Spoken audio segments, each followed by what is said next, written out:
Get Ripple. Hey, Ripple Podcast, Rosa here.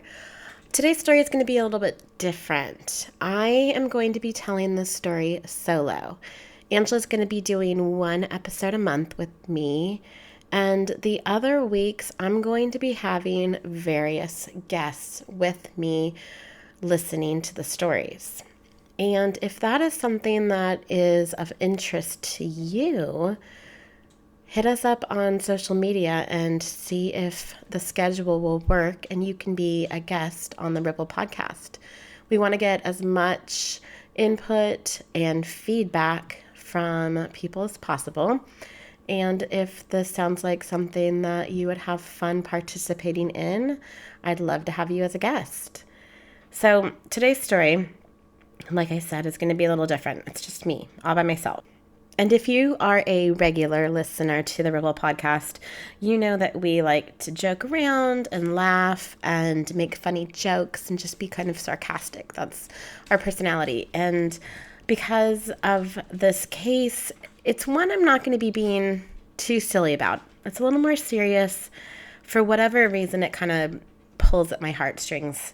And even though it has been widely covered, it's one that's just intrigued me. And the timeline just happened to be almost 20 years to the day that I started writing this. So without any chatter at the beginning like we normally do, I'm going to go ahead and get started with the story.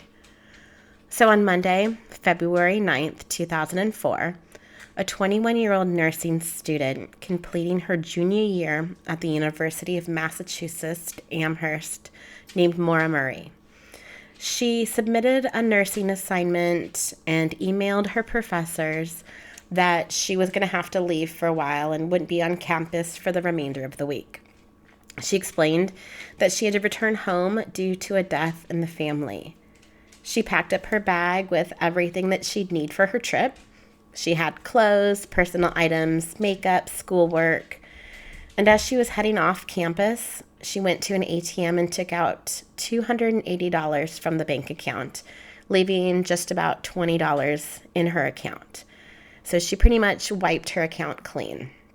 She went to a liquor store from the ATM and she bought about $40 worth of alcohol. Around 7:30 that evening in New Hampshire on Route 112, Maura, the girl who was the nursing student, would crash her car when taking a horseshoe bend near this big old red barn. She was driving a 1996 black Saturn and she hit a tree. Both of her airbags deployed and the car suffered some front end damage. There were a couple of good Samaritans who would offer assistance to her. You know, they're driving by, seeing this young girl alone in the snow. And she told one of them that she had called AAA and that they were on their way. But both of these good Samaritans would also call the police to report the crash. The police would be on the scene not too much longer later, but they would not find Maura that evening. They'd also not find Maura ever. She hasn't been seen since February 9th, 2004. Here's some backstory on Maura Murray. She was born on May 4th, 1982 in Hanson, Massachusetts. It's a super cute little town that was incorporated in 1820. Its economy was mainly based on lumbering, shingle making, and the cranberry industry.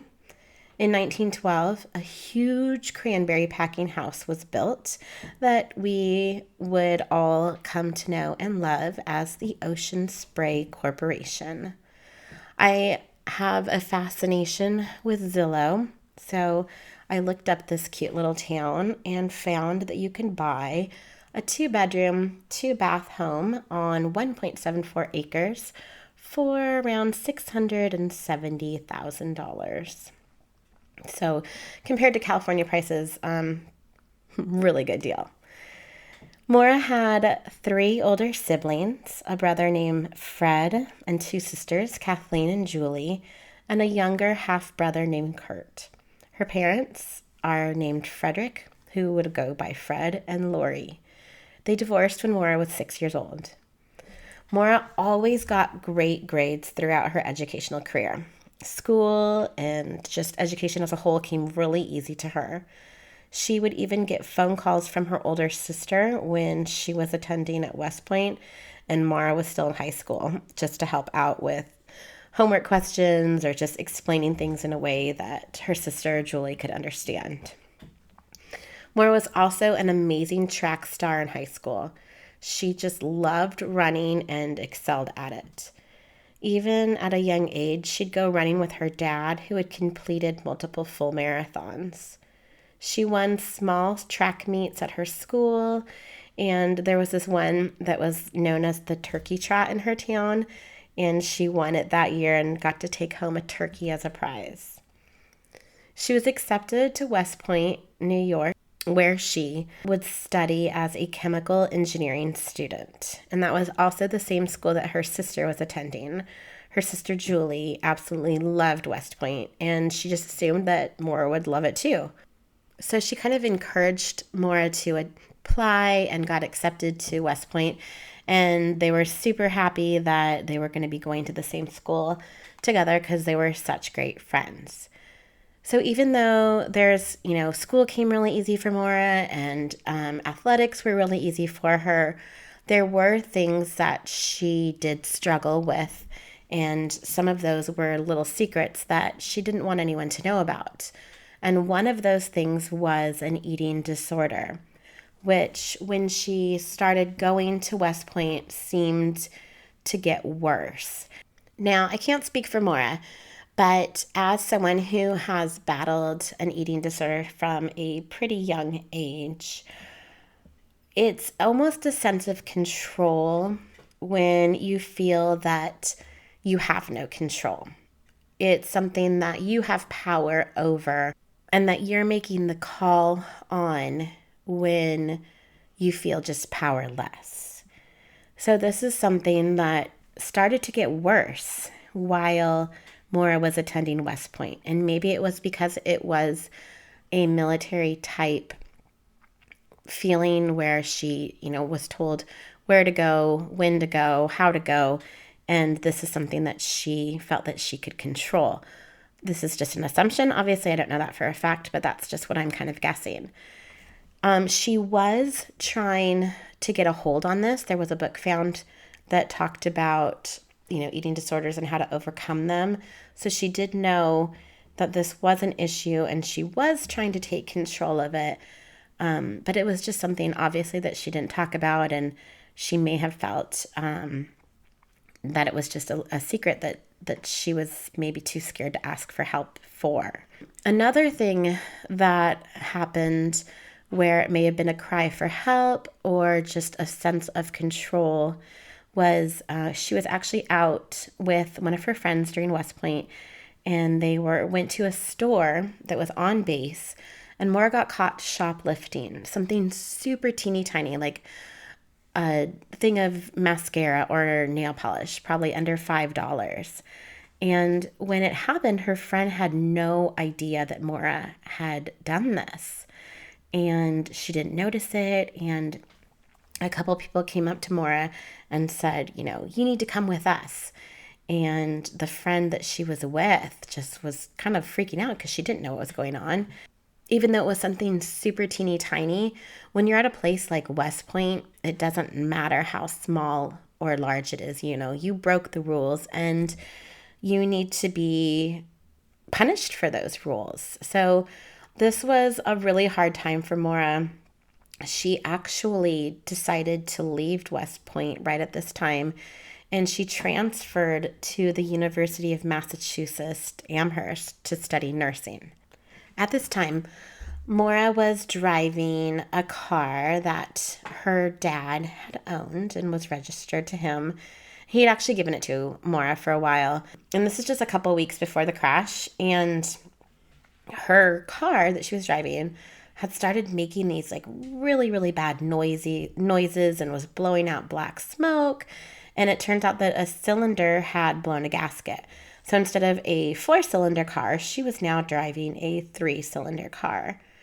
And just a few days before, Maura and her dad had planned on car shopping because, they both knew that this car that she was driving was on its last leg and it was going to cost more to fix it than it was worth. And he was going to help her find a new car and, find one pretty fast because she needed it for school and for work. And he also knew that the one that she was driving wasn't safe to drive. And he kind of made a big deal about this. He told her, whatever you do, don't drive this car. Get a ride from friends, borrow a car. And she used his car one night to get into town to go do her nursing practicals. And actually, it was like the day before Maura went missing.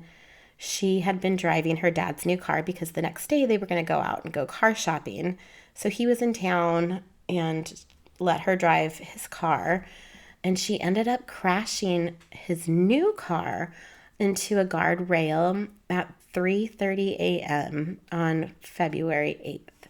She had been at like a little get together the evening before and was returning the car to her dad's hotel. So because of the crash, they didn't end up going car shopping. Her dad had to deal with the police and car insurance, and Maura was just so distraught over this. She felt terrible about crashing her dad's car and him having to deal with all of this extra paperwork. And he was just happy that Maura was safe and told her that, she was lucky that she didn't get a DUI. But she swore up and down that she had stopped drinking way before she drove. And when the police showed up to the accident, they had said that she had just slipped on some debris and she didn't show any sign of intoxication. But Maura was just still super, super upset and felt terrible about this. So I'm telling all of this part because for her to be driving the night that she got into a car crash and went missing, for her to be driving that terrible, smoking Saturn on 3 cylinders out of state, it's just one of the many questions that are going to come up about this strange case. So like I said, Maura was distraught over the crash, and Fred couldn't seem to get her out of this like super guilty, sad feeling.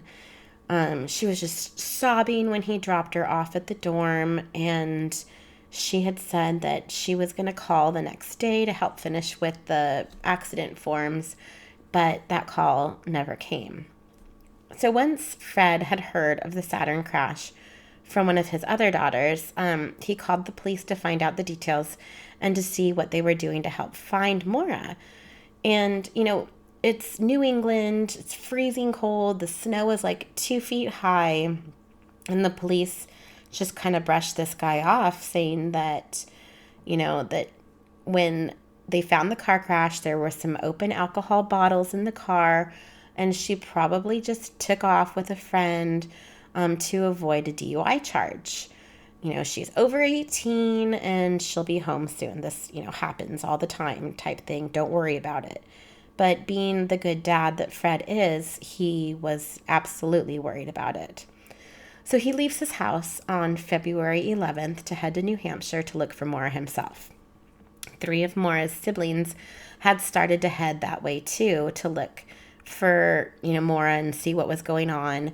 Maura's mom had recently broken her ankle, so everyone kind of decided that she would just stay at the house in case Maura maybe showed up there, and the mom would be able to call and tell everybody that she was home. Maura's sister Julie had just received orders to deploy to Iraq, but somehow, luckily, was able to come and help as well. Maura had this longtime boyfriend named Bill, and he was also stationed in the military, but he was able to get leave and come help search too. So Fred, the dad, was the first one to arrive. It had now been maybe 24 hours since Maura had been missing at this point. The police still hadn't been out looking for her yet. Fred drove the same route Maura had taken that evening, looking for any sign of her or clue of what could have happened. and he sees the spot where she'd crashed. There's still snow on the ground, but he could definitely see where the tire tracks had swerved. Later that day, Fred makes his way to the police station to see why no one is searching. I guess they're still thinking that, like, she's hiding from the DUI and is going to show up. The police finally head out to search a little bit too and take some dogs with them. But Fred is told to stay at the station. When the officers and the dogs come back, they say that the dogs followed her scent for about 100 yards, but then stopped. So either the dogs weren't really tracking Maura, or according to the officers, quote, the conditions were not ideal for tracking. Okay, so this is a little bit of an update. I listened to Maura's sister's Julie's podcast all about her sister's missing case, trying to get most of my information from her and condensing it into this little quick, hour podcast. For all the real details from like the horse's mouth, as they say, go listen to that. I'll link it at the show notes here. But this is one of the updates that Maura's sister Julie said that I thought was interesting. And she says that the item that they chose to have the dogs track off of wasn't a good choice. So in Maura's car, they found a pair of leather gloves that were a Christmas gift. And Christmas wasn't even 2 months earlier. And it really hadn't been that cold yet. So no one even knows if Maura had worn these gloves. So there's a good chance Maura's scent wasn't even really on them. But the police hadn't asked Fred for a better item, and he had been at the station the whole time. He could have said, like, oh, here is a sweatshirt that she went running in that definitely has her scent on it, or something of, had been worn a few more times. The police also said that the car was locked, and they had to get a search warrant to get inside of it. So that's kind of weird, too, because Fred knew that there was a hide key on there, and he would know how to get into the car. So just keep that in mind. So the footprints that were in the snow were all deemed, quote, not Maura's. So she couldn't have walked anywhere without leaving a trail. So where did she go, and how did she get there? The family felt like the police weren't helping, and if anything, they were brushing them off and just getting defensive when asked questions. The police kept telling the family that she'll be back when she's ready. But the family, is getting more and more worried that, their loved one is missing and something bad happened. They know Maura better than the police, and they know that she wouldn't just disappear with no word. So that's when Bill, the boyfriend, tells them about a voicemail that he had received. He was going through security at the airport trying to get to Maura when he receives this call from a number that he didn't know. His phone wasn't accessible, and when it started ringing, so it went to voicemail. And on the voicemail, it's just breathing and like a whimpering sound. There's no words. There's no way to know who was on the other end. Fred and Julie, the mom and sister, they both listen, but neither can really identify the sounds that he's hearing. And the police listen, but again, just brush it off. So the update on that is that much, much, much later, this call was traced to a Red Cross calling card. And apparently it has no relationship to the case. It was almost like a butt dial type thing. By this point, the police have decided that they know what happened. They had gone to Maura's dorm and saw that she had packed up a bunch of her belongings as if she were going somewhere. There were boxes of items all over the place, just stacked up, packed up. And on top of one of these boxes was a printed out email that Bill, the boyfriend, had written, apologizing for cheating on her. They think that Maura had been battling depression and suicidal thoughts and had bought a bunch of alcohol, went driving, crashed, got out of her car, walked into the snowy woods, and just laid down to die because she was just so depressed. So, talking to the family members about this and not just making random assumptions, the note that was printed out was actually from 2 years before. And it wasn't just sitting out on top of the boxes, it was actually inside of one of them, along with a whole bunch of other letters that Maura was just holding on to. And she wasn't just packing up her dorm room, she'd just been living out of those boxes and never really unpacked since she had just moved in 12 days ago. And Bill and Maura had worked through this whole cheating thing and were on a better path. She had forgiven him. And it was just, an email that she had printed and held onto. So, okay, say that the police were right. And Maura walks into the snow and just lays down, decides to freeze. Well, where is she? And why can't they find her? So now it's day 2 of the search. And the family starts printing out flyers and they're searching. On day 3, the police hold a press conference and they tell the public what they know, including that Maura may be suicidal. Fred is getting more and more frustrated and more worried. He goes out to the area where Maura had crashed and he decides to knock on some doors to see if he can gather some more information himself, since the police won't share very much. And the first person that he speaks with is a lady who was the first Good Samaritan that called 911. Her name is Faith, and she invites Fred into her home and actually shows him where she was standing when she looked out the window to see the accident. She had been in her house and just heard this loud, crash, thump sound. And she could see that there was a car, and she retells the story of how she saw the car facing the wrong direction. And she couldn't see if anyone had been hurt, but she could see a man standing outside the car smoking a cigarette. So now we have a man with a cigarette, and we have Faith watching this happening while she's calling 911. But right then, her neighbor, Butch Atwood, pulls up next to the car. And Butch's car blocks her view of the wrecked car. About 6 or 7 minutes later, the police pull up, and that's when Faith stopped watching and walked away from the window. So she'd watched for about 6-7 minutes, sees a car crashed facing the wrong direction, sees a man smoking a cigarette, sees another car that she knows pull up and block the rest of her view. So she didn't really see too much there. Okay, so something else. Maura didn't smoke. She wasn't a smoker.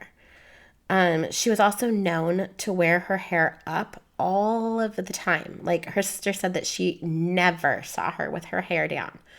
So what I'm thinking, being the detective that I am, is that maybe Faith saw this person with her hair up, maybe looked like a man, and, she's got a big heavy coat on, short hair, and maybe sees the steam coming from her breath into the cold air. So maybe it looked like there was a man smoking. Okay, back to Butch Atwood. He was that guy that pulled up next to the crash.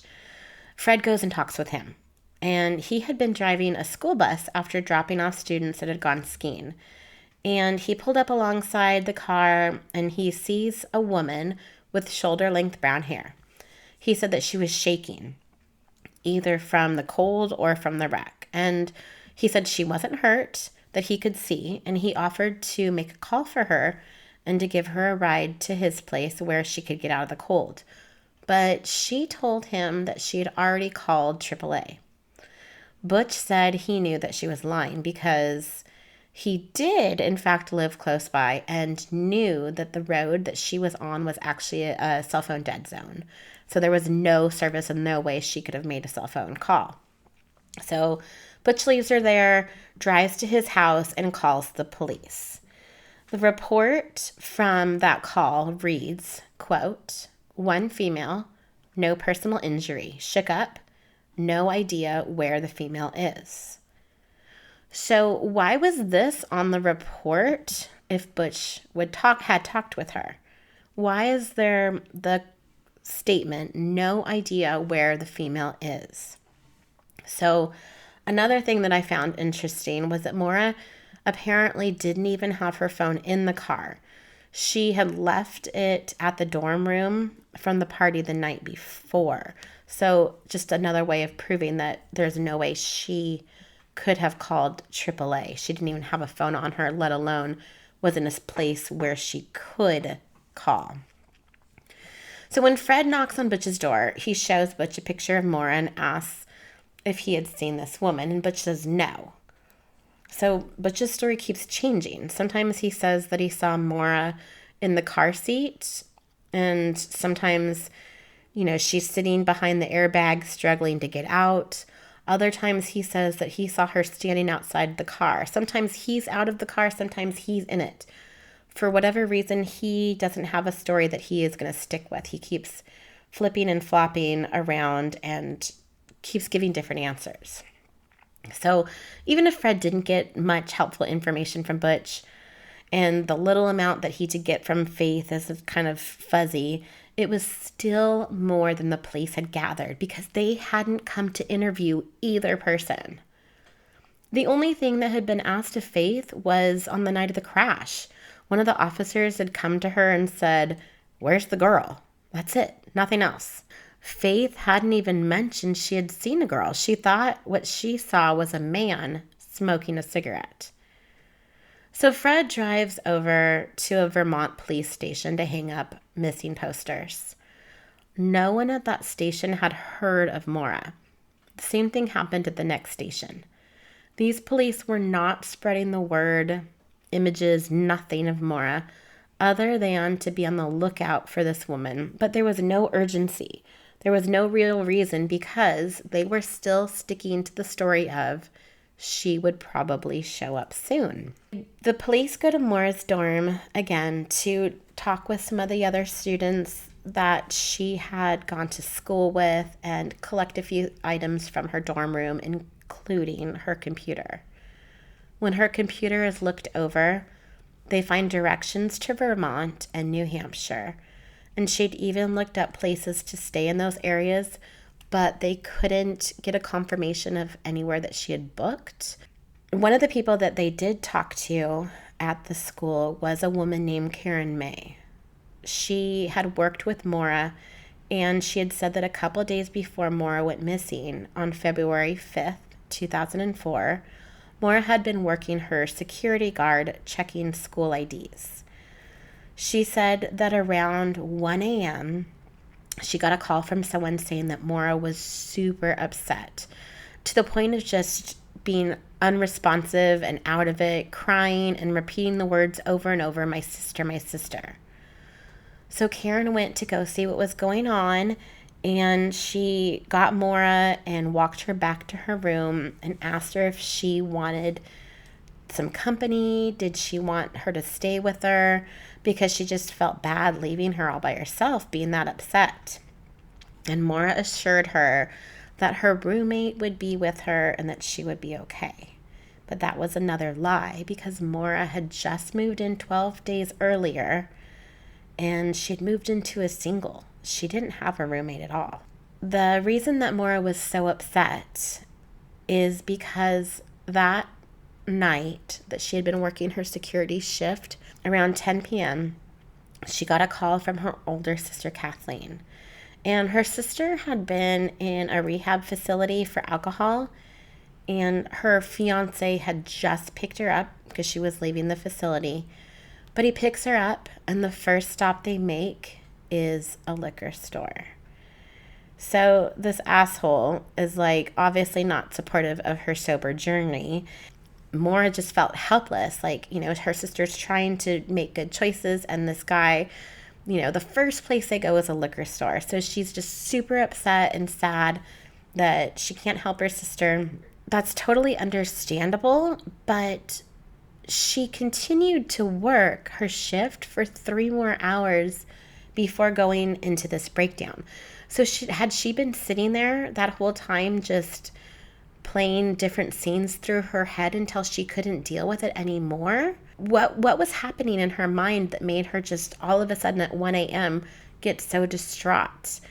She had talked to her boyfriend, Bill, that evening as well. And he said that she was fine on the call that they had. So no one really knew what had happened on this call until October of 2017, when Kathleen tells her side of the story. But again, why did it take so many hours for this to hit Maura and cause such a delayed breakdown? Julie thinks it's because Maura was such a perfectionist. She didn't want anyone to see any mistakes she made, any weakness she had. She was always the best at everything, in track, got the best grades. So once, shit started hitting the fan, it might have just piled on until she couldn't deal with it anymore. Her eating disorder, she'd gotten actually in trouble with binge eating. She had a friend's credit card that she had gotten a hold of, and she had been ordering food to be sent to her dorm room without the friend's knowledge. And campus security set up like a little sting operation and caught her. And, Maura didn't try to deny what she was doing. She fully admitted to it, and the school had put her on probation. So it was seems like a lot all at once that was just, maybe she couldn't handle anymore. The eating disorder, being caught, the stealing over at West Point, now her sister, and just feeling helpless. Did she just need to get out of there for a while because she just had no control and just felt helpless? These different issues, both internally and externally, that Maura was battling is what the police believed, that she just needed a way out, whether it was just to get away for a little while or forever. Okay, so back to the missing days. It's now Thursday, and Bill and Fred, they go to the garage where the police have stored Maura's car. Everything that was in the car at the time of the crash is now out of it and laid all over the ground. And they're surprised at what they see because they were under the assumption that her car was just totaled. And what they see, though, in front of them is, some front end damage to the driver's side. And the windshield has a large crack, and both airbags had deployed. But the bumper and the engine didn't seem to be moved at all. I rear-ended the back of a FedEx truck one point, and my little car pretty much went under it up to a point. So just the hood kind of squished up like an accordion, but the engine and the rest of my car was actually okay. So I kind of understand where that's coming from, but I could probably drive my car for a little bit longer. This accident with Maura, the upper radiator support was bent, but that was it. There was no foreign material embedded in the car from like maybe a tree or a telephone pole, an animal. There wasn't even any paint chipped. So what did she hit? How did she hit it? Was it like a snowbank? Or, like some people may believe, was this staged ahead of time to make it look like an accident so Maura could get out of there? Bill and Fred, they see 109 items around the car. There's snacks, there's school books, there's her medication, there's maps, note cards with handwritten directions to Vermont, a bunch of clothes that she had packed, the alcohol that she had bought that day. There was some random broken car part from a Chrysler that they still don't know where that's from. But the books that she had in her car, they were her school textbooks. So if you're planning to either commit suicide or disappear forever, why would you take your school books with you? Like, if you weren't planning on returning to school, why would you need those? Also in her car was the paperwork that she was going to go over with her dad for insurance and a form to get her New Hampshire license reinstated. So these two forms were things that she had to look up and get. They weren't like already in her car that she'd been driving around with for weeks. She had to look them up, print them out, go and get them. So why would she take that time to collect them if she wasn't going to use them? If she wasn't going to give that paperwork to her dad to help with the insurance? If she wasn't going to go and submit the form to get her license reinstated, why would she have this? There was also a bunch of red splatter on the ceiling and the driver's side of the door, but that was assumed to be wine from an earlier party that she had been to the night before. Fred decides he wants to see if the car will start, and like I said before, he knows where the spare key is, so he goes and gets it from the wheel well, and the car fires up with no hesitation. So this just kind of adds another little bit of question to the story, like, why didn't she keep driving? If the car was still running, yes, it wasn't running well probably, but it hadn't been for quite a while. Why didn't she just keep going? There was also the rag in the tailpipe, which a lot of people, if you go on Reddit or whatever, will talk about this whole rag in the tailpipe thing. But her dad actually talks about that, and this was advice given to her by her dad to help hide the smoke that her car was making to avoid from getting pulled over. And it was mainly just stick a rag in the tailpipe if you see a policeman that you think you might get pulled over. You know, you're not going to drive around for miles and miles and miles with a rag in your tailpipe. It's just to avoid that one little stretch of road where a police is kind of watching, and, you know, she didn't want to get pulled over because of all of the black smoke the car was making. So, on Sunday, February 15th, the official accident report was finally completed. It's 10 days after Maura had been missing.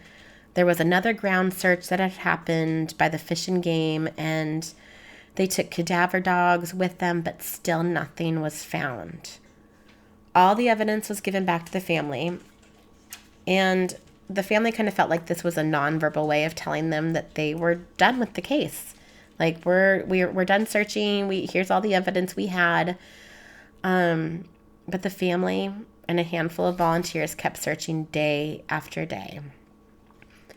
The family eventually had to go back home. They had to go back to work, go back to their life. But for the next year, Fred went back to search every single weekend. And he would still go to the police and ask for help, for information, for anything. But he got nothing. He even heard that the police were threatening to arrest people that were trying to help. One of those people that the police threatened to arrest was a man named John Smith. John Smith was a former law agent and had heard of Maura's story and the family's search for her, and he was able to get a hold of the Murrays and call them saying he wanted to help. And the New Hampshire police actually went to his work and said that, asked him, like, what are you doing? Why are you doing this?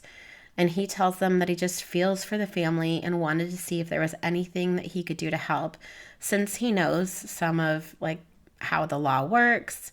And the two officers that went to talk to him told him to stop offering his help and to stay out of it, or he'd be arrested for interfering with an investigation. And John's like, dude, I'm not, I don't want to get arrested for this. So he kind of backed off for a little while.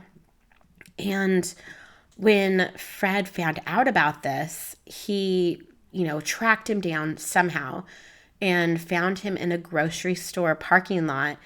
And he talked to him about, like, the help that he had offered. And John told him, listen, I really did want to help you, but I just can't now. I can't, risk being arrested for strangers. Fred said, that he understood. He didn't want anyone else to get in any trouble, and he left. And John says that as Fred was driving away, he just broke down in the parking lot, just heartbroken for this father looking for his missing daughter.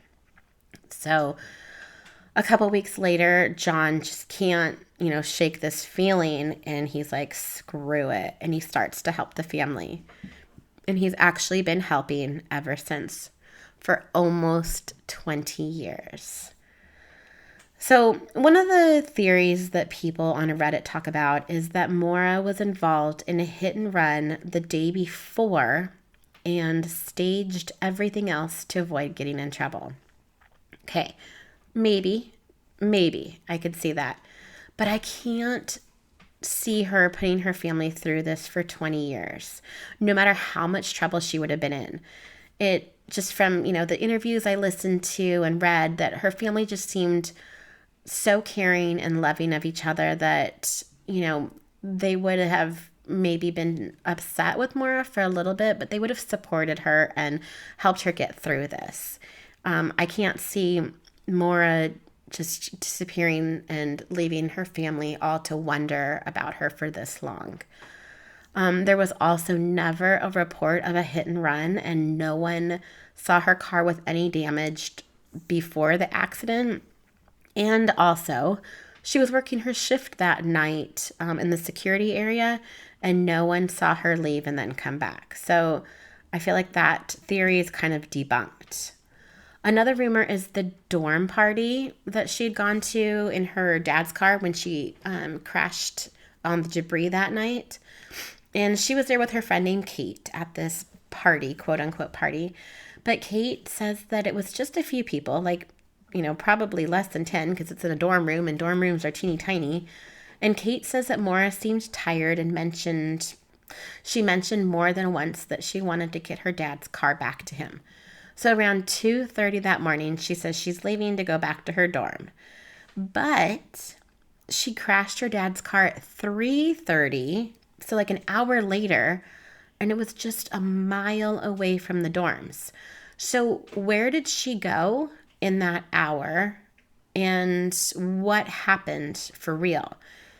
She's tired. I want to go home. I want to get my dad's car back to him. She finally leaves. And then an hour later, that crash happens. Again, a little bit more about that party. It was at this girl named Sarah's house, and Kate drove there with Maura. And Bill, the boyfriend, said he had met and hung out with Kate once, but didn't really know Sarah at all. When Bill and Maura were playing phone tag, like trying to talk with each other the day before she went missing, he was also calling Sarah and Kate multiple times to try to track down Maura. But if you ask Bill about this, he says he doesn't remember calling them or what it would have been about. So his story kind of fluctuates back and forth as well. I don't know these people, but I'm going to be calling them over and over again to look for my girlfriend. And the last email that Maura sent to him was the day that she went missing at 1 p.m. And it says, quote, "I got your messages, but honestly, I don't feel like talking to much of anyone. I promise to call you today, though. Love you, Maura." Some people think that Bill is involved in Maura going missing, but he wasn't in the same state when she went missing. And his story kind of is a little weird about who he talked to, when he talked to them. But if he had anything to do with this, he would have had to have hired somebody, and he's never been a suspect in the police's eyes. So I kind of think that that's just a reach when you think that Bill was involved. So then there's this other woman named Karen, and she's driving, and she passes by Maura on the side of the road. She sees her facing west in the eastbound lane, so totally 180 there. Karen says that it's nose to nose with a police SUV. And she knows this because she had seen that same police SUV 2 times while driving, and she noted the number 001 on it, which is driven by Chief Williams. She sees the missing Maura case on TV and calls the police station to tell them what she saw that night. And they call her back and they start questioning her, and they're trying to make her doubt herself, she feels. And she's like, "No, I'm sticking to my story. You're not going to convince me otherwise. I know what I saw. I saw the number 001. I saw the direction of the car. I saw the police SUV facing the car." But here's the thing. Chief Williams, the driver of 001, wasn't on duty that night, but the morning after the accident, he requested a full roster of who was working and who responded to the crash. So now enters Sergeant Cecil Smith, and he comes forward and says that he was actually driving Chief Williams's vehicle that night, and there was nothing, unusual about it. However, a driver was stopped earlier that evening by Sergeant Cecil Smith, and he wasn't driving 001 police SUV. He was driving a police sedan.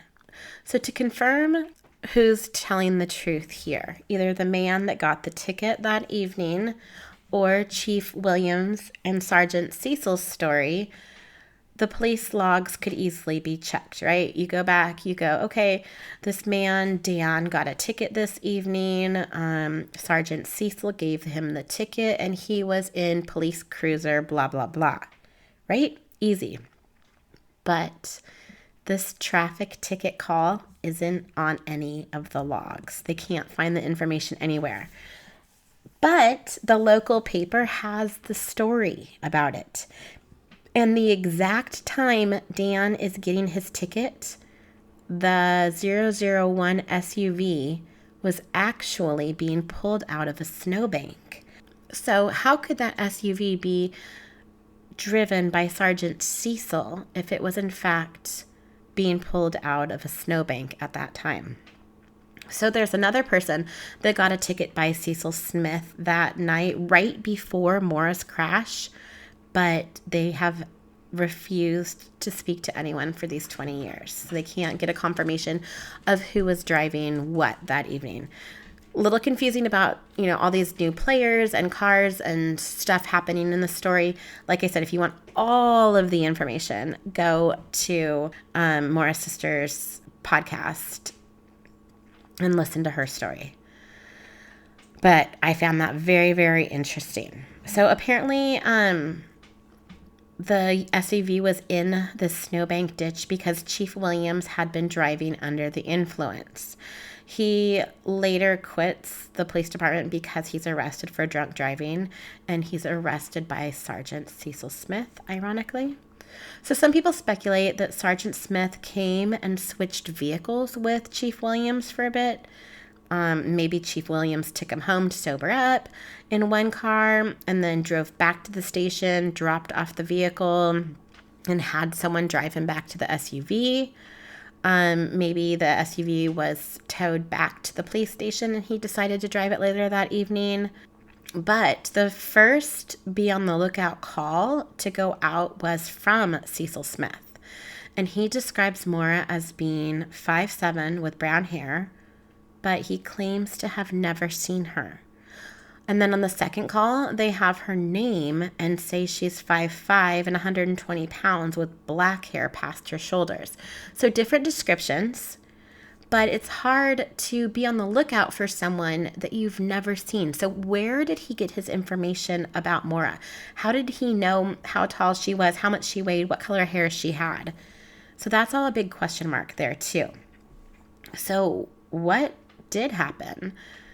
Was it really an accident? Did Maura plan this elaborate escape from her life? Where did she go? Who did she go with? What happened to Maura? One other thing that was found in the car was a handwritten note with a phone number on it. Police never looked into this phone number or who owned this phone, but Julie, Maura's sister, did. And 19 years later found out that they owned a condo not too far from the direction that Maura was headed. So was Maura going to this condo? Was she going to stay there for a while? Things that were never recovered from the car were Maura's wallet, her ID, her keys, and some of the alcohol that she had purchased that evening. Okay, so I know I just threw 800 different facts at you and different theories and speculations as to what happened to Maura. And I know I did this in a totally different format and style than you were used to. And while you were listening, you probably thought of a whole bunch of questions that maybe I knew the answer to, or maybe I had no clue as to how to answer.